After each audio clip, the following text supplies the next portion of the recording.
Well, Andy, you got me motivated. I just want you to know that. Let me just confess with you that when I have a tough day here, which is just about every day, I'll take a walk down the mall just to look at the beauty of the architecture of Washington, sort of to zen out a little bit, or go into the museums or go to sculpture gardens and look at the beauty of our arts here in Washington.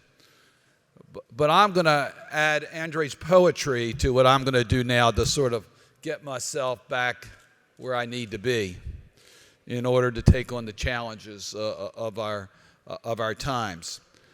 And I was told that Albert Einstein, for creativity, would play the violin in order to sort of get himself in the mode that he needed to for his creative genius that he advanced in science. So I'm just going to suggest that we send to each of the presidential candidates a violin or an instrument or something to get them back in the right spirit for America. I'm glad that there are Marylanders in the House.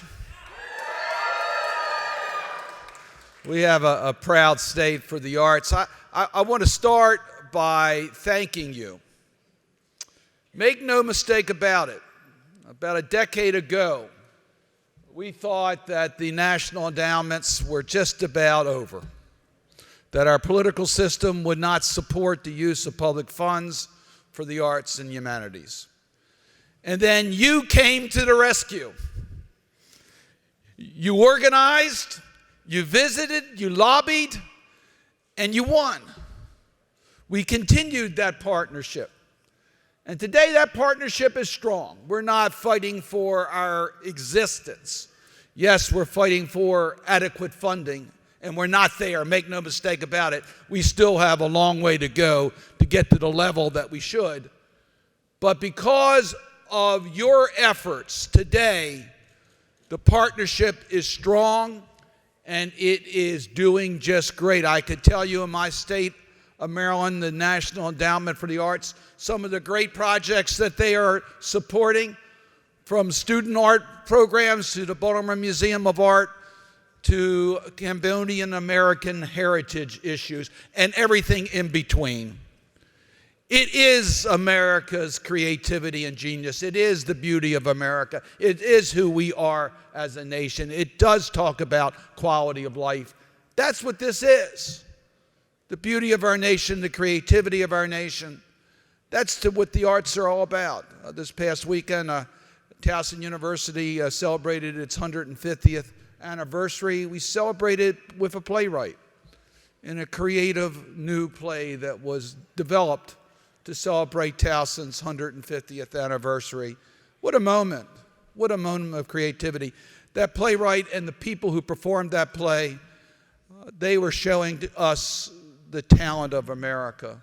And as I listened to the poetry here today, it just gave me one more reason why we have to make sure that the people of the District of Columbia have full voting representation in the United States Congress. Right? I want you in Congress. I think we would have better policies, quite frankly, with it. So I could talk a lot about, as you understand, the beauty, the creativity, what we are as a nation. But you also need to talk about the economics. I know some of my colleagues have talked about that, the hundreds of billions of dollars, the great percentage of our gross domestic product, about 5% that the arts contribute to, or the 12,000 direct jobs in Maryland that are created as a result of the arts. There's so much we could talk about. But I want you to get back to work pretty soon. We can celebrate, and we have a right to celebrate. We have a right to be happy. We have a right to know that because of our efforts, so many opportunities have been afforded here in the United States. But think about this, the great success of the FY16 budget of getting that $140 million in the National Endowment of Arts is less than 50 cents per person in this country. That's not where we should be. not the United States of America. We should be at a much higher level. Other countries are at a higher level than we are. And we're supposedly the leader of the world. So if we want to see more creativity in this country, if we want to be the beacon of hope for people around the world, then we still have work that needs to be done. So I am so proud that you're here. I'm so proud of what you do every day to help young people in Baltimore and around the nation. You know, you take risks. Arts are risks. People have expression. Not everyone will succeed. Not everyone has the talent to succeed, but they'll never know unless they try. And you got to take risks. And one of the things we were very concerned about with the National Endowment, would they play it safe? Or would they give young artists an opportunity to show their creativity? And I think we have found the balance. And I do think we are encouraging young people. But we're going to need your help in order to get to the level that we need to in America.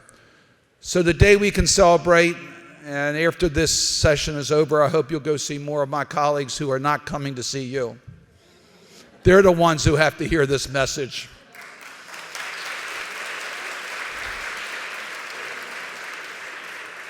I'm proud to be a senator from the state of Maryland because we have a great constituency in our state, great activism, great institutions, and you give me great optimism about America's future. Again, thank you, and thank you for having me here today.